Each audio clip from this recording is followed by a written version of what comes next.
കർത്താവിൽ പ്രിയരെ, നോർത്തുള്ള സെക്ഷൻ്റെ digital evangelism സെൻട്രലിൻ്റെ ആഭിമുഖ്യത്തിൽ ദിനംതോറും പ്രഭാതത്തിൽ നമുക്ക് ദൈവത്തിൻ്റെ വചനം ധ്യാനിപ്പാൻ തക്കവണ്ണം ഒരുക്കിയിരിക്കുന്ന ഈ നല്ല അവസരത്തെ ഓർത്ത് ദൈവത്തെ സ്തുതിക്കുന്നു. അതുമാത്രമല്ല, ഈ പ്രഭാതത്തിൽ ദൈവത്തിൻ്റെ വചനത്തിൽ നിന്നും നമുക്ക് ഒന്നിച്ച് അല്പസമയം ചിന്തിപ്പാൻ ദൈവം നമുക്ക് ഒരുക്കി തന്ന ഈ നല്ല സമയത്തിനായി നമുക്ക് ദൈവത്തെ സ്തുതിക്കാം.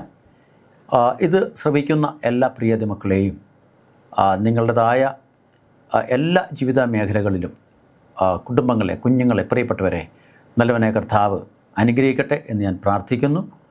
ഇന്ന് നമുക്ക് ചിന്തിക്കുവാൻ ഞാൻ തിരഞ്ഞെടുത്തിരിക്കുന്ന ഭാഗം, നാം നമ്മുടെ ജീവിത പ്രശ്നങ്ങളിൽ നിരാശ ഉള്ളവരാണോ എന്ന് ചോദിച്ചാൽ ഒരു പക്ഷേ നമുക്കെല്ലാവർക്കും അങ്ങനെ ഒരു അവസ്ഥയുണ്ട് എന്ന് സമ്മതിക്കേണ്ടി വരും. കാരണം ജീവിത പ്രശ്നങ്ങൾ ഇല്ലാത്ത ഒരു മനുഷ്യരും ഈ ലോകത്തിലില്ല.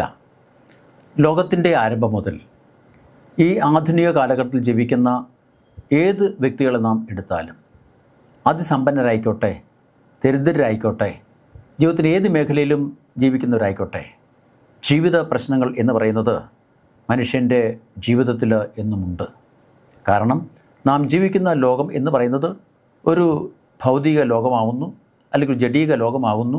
അവിടെ വസിക്കുന്ന മനുഷ്യർ എന്ന് പറയുന്നത് പല വിധത്തിൽ ഉള്ള മനുഷ്യർ, പല ചിന്താഗതികളുള്ളവർ, പല വിശ്വാസമുള്ളവർ, പല ആശയങ്ങളിൽ വിശ്വസിക്കുന്നവർ, പല താല്പര്യങ്ങളുള്ളവർ ആവുമ്പോൾ സ്വാഭാവികമായിട്ട് നമുക്കറിയാം, ഒരു കുടുംബത്തിൽ തന്നെ ആ കുടുംബത്തിലെ വ്യക്തികൾ ഒരു കുടുംബത്തിൻ്റെ അംഗങ്ങളാകുന്നു എങ്കിൽ പോലും, അല്ലെങ്കിൽ അച്ഛനും അമ്മയും മക്കളും, അല്ലെങ്കിൽ അവരോട് ചേർന്ന് ഉള്ള ബന്ധുക്കളും ആണെങ്കിൽ പോലും ആശയപരമായിട്ടുള്ള ഭിന്നതകളോ അഭിപ്രായ വ്യത്യാസങ്ങളോ ഒക്കെ സ്വാഭാവികമായിട്ടും അവിടെ ഉണ്ടാവും. അത് വ്യക്തിപരമായിട്ട് മനുഷ്യൻ്റെ ജീവിതത്തിൽ ഉണ്ടാകുന്ന കാര്യമാണ്. കാരണം ഓരോ വ്യക്തികളും ചിന്തിക്കുന്നത്, മനസ്സിലാക്കുന്നത്, വിശ്വസിക്കുന്നത് വ്യത്യസ്തമാണ്.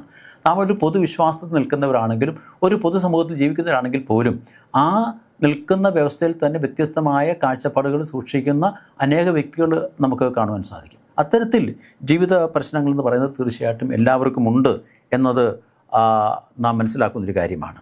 കാരണം ഏത് മനുഷ്യനും ദൈവത്തിൽ വിശ്വസിക്കുന്നവരായിക്കോട്ടെ, അല്ലെങ്കിൽ ദൈവത്തിൽ വിശ്വസിക്കാത്തവരായിക്കൊള്ളട്ടെ, അല്ലെങ്കിൽ ഈ സമൂഹത്തിലെ സാമൂഹ്യ നീതിയിൽ വിശ്വസിക്കുകയും സമത്വത്തിൽ വിശ്വസിക്കുകയും സാമൂഹ്യ നിയമങ്ങൾ പാലിക്കാൻ അല്ലെങ്കിൽ നാം ബാധ്യസ്ഥരാണെന്ന് വിശ്വസിക്കുകയും ചെയ്യുന്ന വ്യക്തികളാണെങ്കിൽ പോലും, ഈ ലോകത്തിൻ്റെ നിയമങ്ങൾ അനുസരിച്ച് ജീവിക്കുന്നവരായാലും ദൈവിക നിയമങ്ങൾ അനുസരിച്ച് ജീവിക്കുന്നവരായാലും അവരുടെയൊക്കെ ജീവിതത്തിൻ്റെ പ്രശ്നങ്ങളും പ്രയാസങ്ങളും ഉണ്ട്.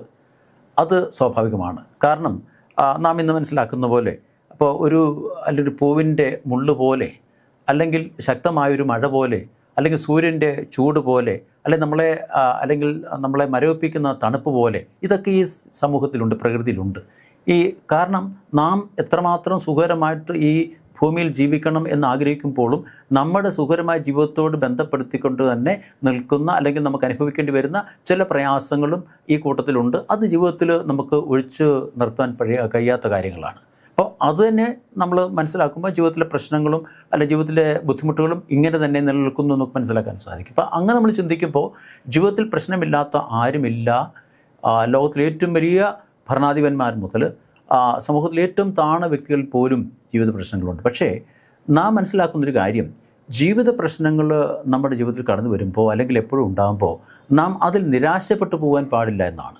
കാരണം നിരാശ പലപ്പോഴും മനുഷ്യനെ അവൻ്റെ ചിന്താഗതികളിൽ, അവൻ്റെ പ്രവർത്തനങ്ങളിൽ, അവൻ്റെ ഉത്സാഹത്തിൽ, അവൻ്റെ ബുദ്ധിയുടെ പ്രവർത്തനങ്ങളിൽ പലപ്പോഴും പിന്നോക്കം വലിക്കുന്ന, അല്ലെങ്കിൽ അവരെ പിന്നോക്കം കൊണ്ടുപോകുന്ന ഒരു അവസ്ഥ സംജാതമാകുമ്പോൾ പല കാര്യങ്ങളും നമുക്ക് ചെയ്യുവാൻ കഴിയാതെയും ചിന്തിക്കുവാൻ കഴിയാതെയും തക്ക സമയങ്ങളിൽ പ്രവർത്തിക്കാൻ കഴിയാതെയൊക്കെ വരുന്ന സാഹചര്യമുണ്ടാകും.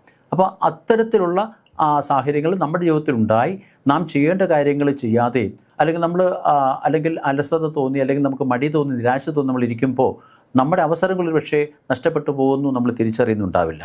അപ്പം അതുകൊണ്ട് തീർച്ചയായും പ്രിയ ദൈവമക്കളെ, ജീവിത പ്രശ്നങ്ങൾ നമ്മളെ അലോരസപ്പെടുത്തുമ്പോൾ, പ്രയാസപ്പെടുത്തുമ്പോൾ നാം അതിൽ നിന്ന് ഒരു രക്ഷ നേടി, അല്ലെങ്കിൽ നമ്മൾ അതിൽ നിന്ന് ഒരു വിടുതൽ പ്രാപിച്ച് നമ്മൾ സന്തോഷവും ഉത്സാഹവും പ്രത്യാശയുമുള്ളവരായിട്ട് ജീവിക്കുവാൻ ദൈവം നമുക്ക് അനേക വഴികൾ ഉപദേശിച്ചു തന്നിട്ടുണ്ട്. ദൈവത്തിൻ്റെ വചനങ്ങളിൽ അനേക ഉപദേശങ്ങൾ നമുക്ക് കാണുവാൻ സാധിക്കും. ഇതൊക്കെ മനുഷ്യൻ നൽകിയിരിക്കുന്നത് ഇത്തരം ജീവിത സാഹചര്യങ്ങളിൽ അടിപതറാതെ, നിരാശ വിട്ടു പോകാതെ, തളർന്നു പോകാതെ ദൈവത്തിൽ ആശ്രയിച്ചുകൊണ്ട്, ദൈവത്തിൻ്റെ വചനത്തിൽ ആശ്രയിച്ചുകൊണ്ട് മുൻപോട്ട് പോകുവാനാണ്. അതുകൊണ്ട് ദൈവത്തിനെ സംബന്ധിച്ച് ജീവിതത്തിലെ പ്രശ്നങ്ങൾ ഒരിക്കലും അവരെ നിരാശപ്പെടുത്തുവാൻ പാടില്ല, അല്ലെങ്കിൽ നിരാശപ്പെടുത്തരുത് എന്നാണ്. കാരണം അങ്ങനെ ജീവിച്ച അനേകരെക്കുറിച്ച് ഒരു പക്ഷേ നിങ്ങൾ കേട്ടിട്ടുണ്ടാവാം. ജീവിതത്തിൽ വലിയ പ്രയാസങ്ങളുടെ നടുവിലും സന്തോഷത്തോടെ അല്ലെങ്കിൽ പ്രത്യാശയോടെ ജീവിച്ചവർ, അല്ലേ? അങ്ങനത്തുള്ള അനേകരുടെ അനുഭവങ്ങൾ നമുക്കെല്ലാം വിവരിക്കാനുള്ള സമയമില്ല. കാരണം അത് നമ്മൾ ക്രൈസ്തവ ചരിത്രത്തിൽ നമുക്ക് മനസ്സിലാക്കുകയും അവിടെ രേഖപ്പെടുത്തുകയും ചെയ്തിട്ട് അങ്ങനത്തുള്ള വ്യക്തികളുടെ ജീവിതം. അപ്പോൾ നാമും തീർച്ചയായിട്ടും ഈ ലോകത്ത്, പ്രത്യേകിച്ച് ഈ ആധുനിക കാലഘട്ടത്തിൽ അനേക പ്രശ്നങ്ങളുടെയും പ്രയാസങ്ങളുടെയും പ്രതിസന്ധികളുടെയും അനിശ്ചിതത്തിൻ്റെ ഒക്കെ നടുവിൽ ജീവിക്കുമ്പോൾ നാം ഈ വചനങ്ങളെ ഓർത്തുകൊണ്ടും ദൈവത്തെ ഉള്ളിൽ ധ്യാനിച്ചുകൊണ്ടും ദൈവത്തിൽ പ്രാർത്ഥിച്ചുകൊണ്ടും നാം തീർച്ചയായിട്ടും ജീവിക്കുന്നുവെങ്കിൽ നമുക്ക് ദിനംതോറും പ്രത്യാശയിൽ ജീവിക്കാൻ നമുക്ക് സാധിക്കും. അപ്പോൾ അവിടെ നമ്മൾ ദൈവത്തിൻ്റെ വചനത്തിൽ പ്രത്യേകിച്ച് സങ്കീർത്തനം 138 7 വാക്യത്തിൽ അവിടെ ഒരു വാക്യം കൊടുത്തു. അനേക വാക്യങ്ങളുണ്ട്, നമുക്ക് തീർച്ചയായിട്ടും ഇതിനോട് ചേർന്ന് വായിക്കുവാനും ധ്യാനിക്കുവാനും കഴിയുന്ന അനേക വാക്യങ്ങളുണ്ട്.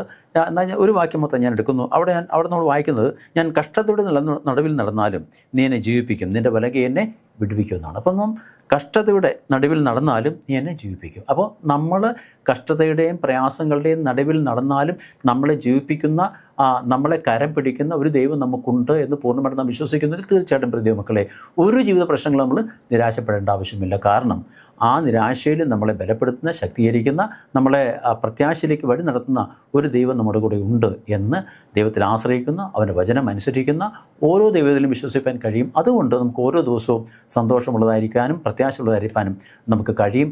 അങ്ങനെ നമ്മുടെ ജീവിതങ്ങളെ നിരാശയിൽ നമ്മൾ ആഴ്ത്തി നമ്മളൊന്നും ചെയ്യാൻ കഴിയാത്ത അല്ലെങ്കിൽ ഒരവസ്ഥയിൽ ജീവിക്കാതെ നമ്മുടെ എല്ലാ ബുദ്ധിയും ശക്തിയും ആരോഗ്യവും ബലവും നമ്മൾ തീർച്ചയായിട്ടും നമ്മുടെ ജീവിതത്തിൽ പ്രയോജനപ്പെടുത്തിക്കൊണ്ട് ദൈവസന്നിധിയിൽ എന്നും നമ്മൾ സന്തോഷമുള്ളവരും അതുപോലെ പ്രത്യാശയുള്ളവരായിട്ട് ജീവിപ്പാൻ, ജീവിതത്തിലെ പ്രശ്നങ്ങൾ ഒരിക്കലും നമ്മൾ നിരാശപ്പെടുത്താതെ നമ്മൾ ദിനംതോറും പ്രത്യാശയിൽ വളർന്നു വരുന്നതായിരിക്കാൻ തക്കവണ്ണം ദൈവത്തിൻ്റെ പരിശുദ്ധാത്മാവ് നമ്മളെ സഹായിക്കട്ടെ. എല്ലാ പ്രിയ മക്കൾക്കും അത്തരത്തിലുള്ള ഒരു ജീവിത സാഹചര്യം ഉണ്ടാകുവാൻ ദൈവം സഹായിക്കട്ടെ എന്ന് ഞാൻ ആശംസിക്കുന്നു. നമുക്ക് ഒരു വാക്ക് പ്രാർത്ഥിക്കാം. അടിയങ്ങളെ സ്നേഹിക്കുന്ന ഞങ്ങളുടെ വാഴ്ത്തപ്പെട്ട കർത്താവേ, തിരുനാമത്തിന് നിന്നെ സ്തുതിക്കുന്നു. അടിയങ്ങൾ കർത്താവ് ചിന്തിച്ചതുപോലെ അടിയങ്ങളുടെ ജീവിതത്തിൽ അനേക പ്രശ്നങ്ങളുണ്ട്. ഈ ലോകം പ്രശ്ന സങ്കീർണമാവുന്നു. ആ ജീവിത പ്രശ്നങ്ങൾ അടിയങ്ങളെ നിരാശപ്പെടുത്താതെ, തളർത്താതെ ദൈവത്തിൻ്റെ വചനത്തിൽ ആശ്രയിച്ചുകൊണ്ട്, ദൈവത്തിൽ വിശ്വസിച്ചുകൊണ്ട് ജീവിപ്പാൻ തക്കവണ്ണം അടിയങ്ങളോടും സഹായിക്കണം. അടിയങ്ങളുടെ ജീവിത സമയം ഏറ്റവും ഫലപ്രദമായി വിനിയോഗിക്കുവാനും അത് അനേകർക്ക് വേണ്ടി ദൈവത്തിൻ്റെ മഹത്വത്തിന് വേണ്ടിയും അത് ചെലവഴിപ്പാനും അടിയങ്ങളോടും സഹായിക്കണം.